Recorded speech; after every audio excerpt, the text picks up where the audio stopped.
Well, there is so much to talk about with those brand new managers in the dugout this weekend. That's all coming up in part 2. But let's start with the first game of the weekend. It's Leicester against Chelsea. Let's hear from both managers, Thomas Tuchel, but first, Brendan Rodgers.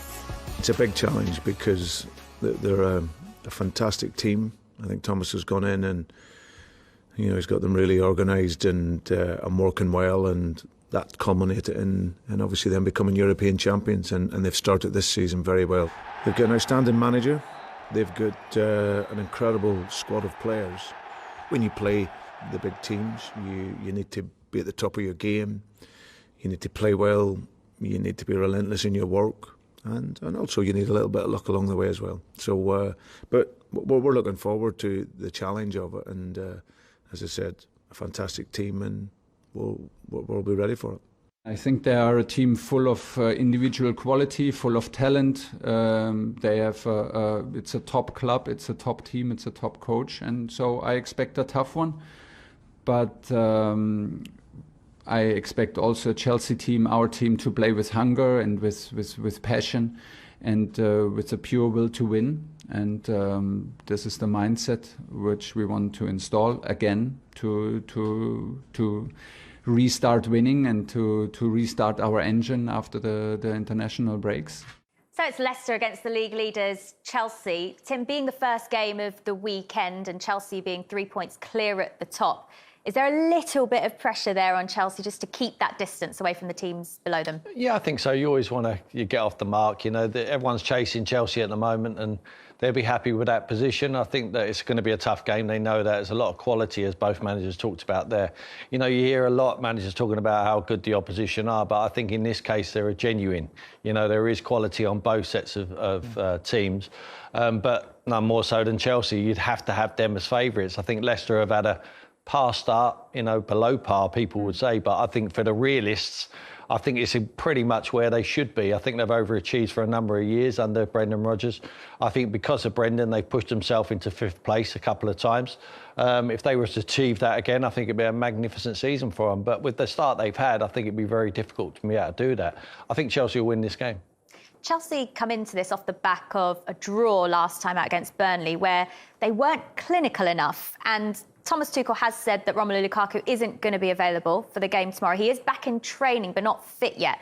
Do you think, Farah, they should have enough in that squad, that when some of their forwards aren't available, they should still have enough, shouldn't they? Yeah, most definitely. They've shown it. They've shown they've had enough. They created more than enough chances against this Burnley team. They just wasn't clinical. They just didn't finish the chances. Pope had a fantastic game for Burnley and kept a lot out. But, yeah, you said, look, they miss Romelu Lukaku. There's no hiding that. They need that vocal point up front. But they certainly have players, that can score goals for Chelsea. And, it's a game tomorrow. Leicester aren't in the best form, haven't picked up that many results. They had a great performance against Man United and picked up the 3 points there. But yeah, in terms of the form they're in and the squad that Chelsea have, I see a Chelsea win tomorrow. Were you expecting a bit more from Havertz, though, in the absence of Lukaku, Andy? A little, but I think what is going to work for him is the fact that, and what's going to work for Thomas Tuchel is the fact that he was playing centre-forward while he was away with Germany, which I think is a really big deal. Because Germany, it seems, have the plan to use him as their centre-forward going forward.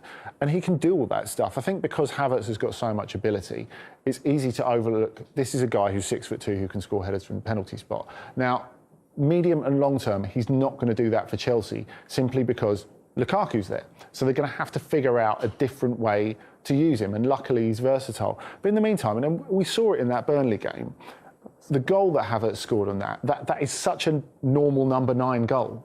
And, he had one that hit the post as well. I think any normal weekend, Chelsea win that 4 or 5. Yeah. They were a little unfortunate. They were a little profligate. And Burnley did brilliantly to hang in there. Of course, they've been in better form recently. And to stick with it and believe that they could get something out of the game when, in various points, the first half, they were being hammered, they did very well. But first big word of the show that I don't understand. Profligate, was that? Yeah. What does that mean? I thought Havertz. Wasteful. Wasteful, there we go. Thanks for explaining. Yeah, sorry. But Havertz, I think, is someone who is going to be kept in the mindset of being a good centre-forward is a great thing for Chelsea because he's not going to play there regularly for them, but he's going to be ready to do it regularly because he's going to play there for Germany. Did you know what that meant, Tim? Yeah, I was going to look. Of course you I did. definitely, I'm with you. I definitely. No, you're glad I asked. That go over. Well, look, they are getting goals from elsewhere on the pitch, particularly from defenders. Reece James is actually their top scorer in the Premier League this season. It's quite incredible. He's been on some run of form, Tim. Yeah, and Chilwell got back in. You know, he left out, wasn't he, for Alonso, and he get back in the side and he starts scoring goals. That always helps to keep your place. Reece James has been outstanding. You know, likes his wing-backs to get forward, doesn't he? They're almost crossing the ball to each other at times. But it's up to the rest of the team. You win someone like Lukaku's missing, so they all have to step up, score goals from midfield. Got enough goal scorers. You know, as Andy said, I think Kai Havertz, we haven't seen the best of him. Timo Werner, certainly haven't seen the best of him since he's been at Chelsea. They need time to settle, these guys. You know, you have to give them a break. But I think now's the time. You know, come on, guys. You know, step out from the back and start showing us what you got.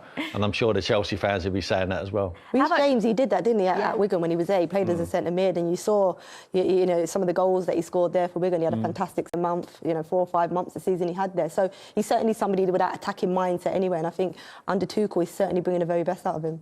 Is this something that Thomas Tuchel is known for, Andy, in previous management jobs outside of the Premier League, that actually he gets a lot of goals out of other players within the squad, not just his forwards? Yeah, he does. But I think as well, we've got to go back to the previous era of Chelsea. And you look at those list of top scorers, and so many of those all of a sudden are youth products of Chelsea. I think you look at James, you look at Mount, you look at Trevor Chalobah, who had a brilliant season in France with Lorient, but it's a huge leap to playing for staying up in Ligue 1 to playing at the top of the Premier League and playing in the Champions League. And really, Frank Lampard has kind of set that path. So even though the job changed, and it was a job that was difficult for him to do because it was completely different in the second season to what it was in the first, he's actually left quite an interesting legacy for Chelsea, for those players to come through and thrive now. Certainly. And Tim, in terms of those defenders, we've just talked about how good they've been from an attacking point of view, but defensively, Chelsea have the best defence in the league. They've only conceded 4 goals and just 1 from open play. So what will Brendan Rodgers be saying to the Leicester players? What's that one weakness that they can actually cut through and try and score a goal against this Chelsea side? I don't think there is a weakness. Isn't there? No, I just think you have to believe. I think Brendan sets his team out with a plan. I think they would have worked on it with limited time.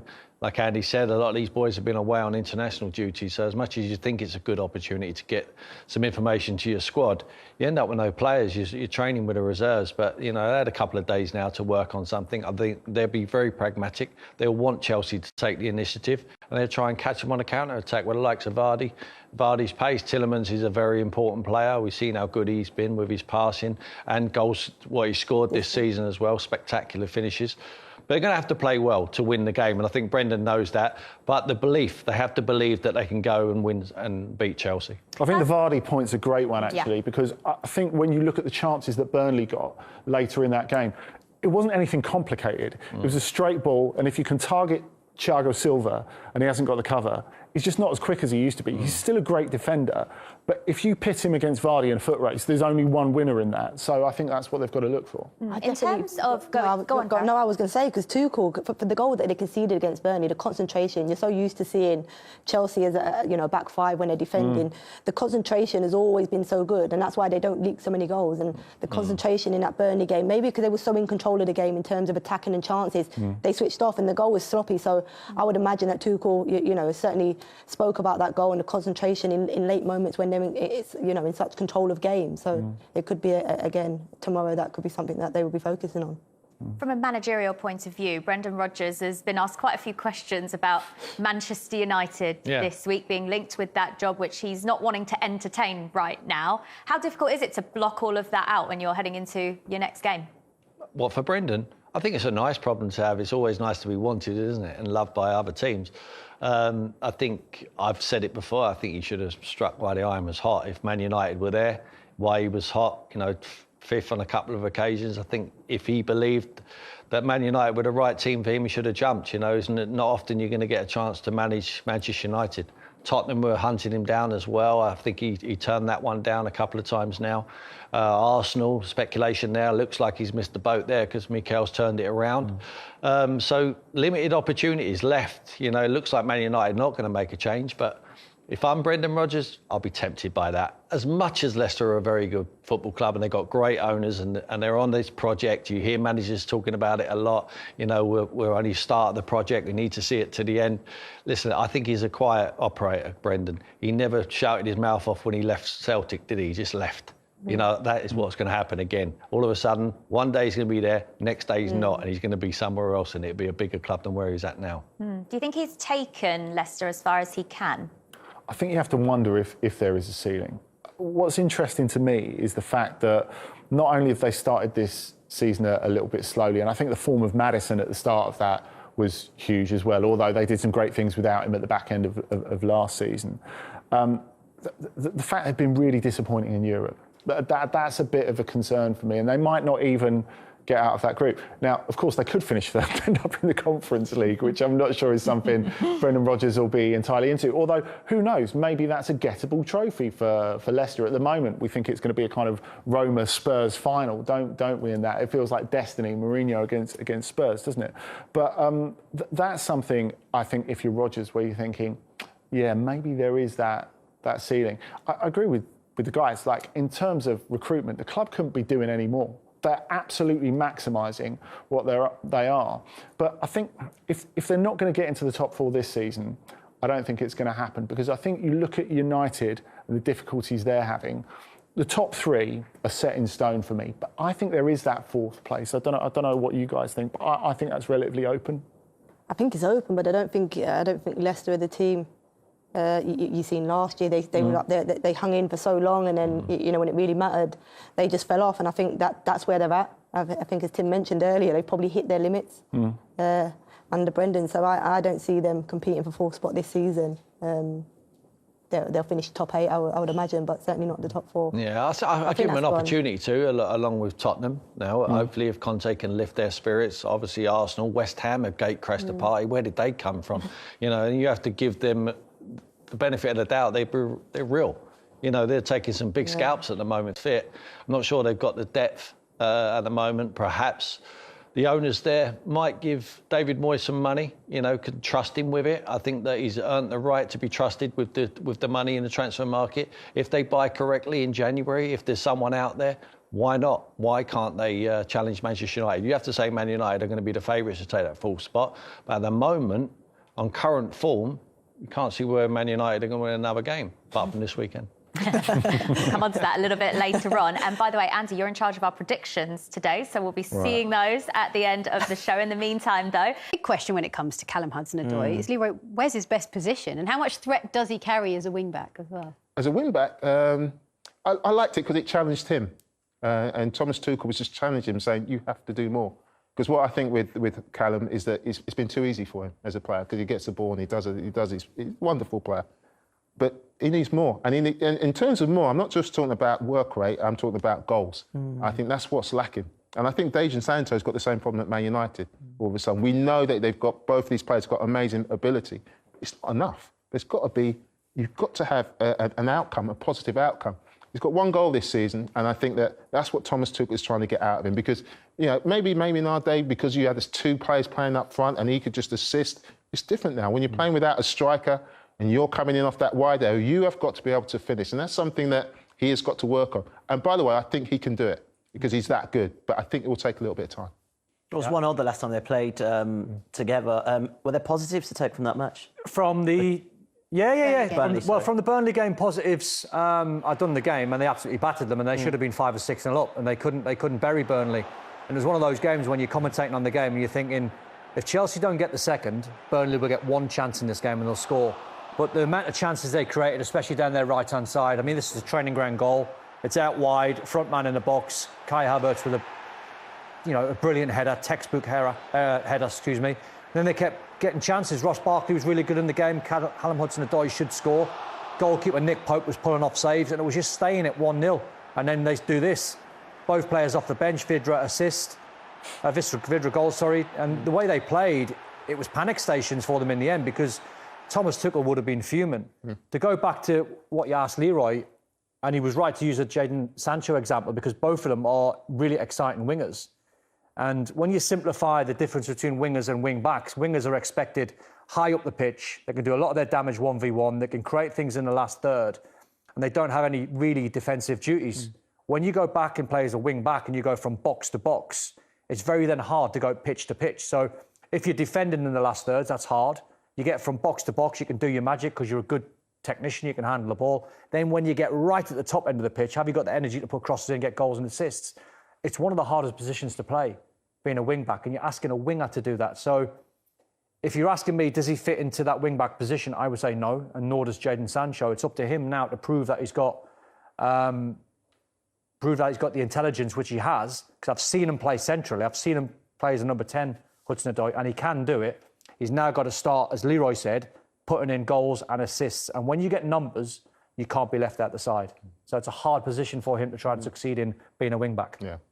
As a whole, though, Chelsea, top of the table. I mean, they've had a really good campaign so far. And you can see, as a unit, they are so forward-thinking. They're so attack-minded. Their away record as well under Tuchel. They've played 14. They've won 10. Only lost one. They don't concede. Amazing. They don't hardly concede. And that's the theme that continues from last season, really, or from when Tuchel took over in January, actually. Yeah. Really, there's just it's suited away. Look, it's suited at home a lot of the time, but I think away from home, because it's about possession of the ball, it's about the tempo of the game. They bring the tempo down and then it's a change, and then they try and quicken things up. And that's what Tuchel wants. He wants absolute total control of the game. The reason why I have just a few doubts about Chelsea, they won the Champions League last season, so you're thinking, oh, there shouldn't be doubts, is because when the possession game isn't working, they don't seem to want to go long. They don't ever want to go in behind. It all needs to be kind of planned. It's totally planned off the training ground. Whereas I just feel that Liverpool have got plan B, you've got Salah, they're going behind. I think he micromanages, doesn't he? Yeah, I think it sometimes over-manages. So when that plan doesn't, and it certainly didn't work against Man City, where they got right on top, stopped them getting on the ball, stopped Jorginho getting on the ball. And Man City are brave enough, but I think other teams can do that. I think then Chelsea have got to find a plan B. And I thought that plan B was Lukaku and Werner, and I think that's why they need them back to have that extra plan in their locker.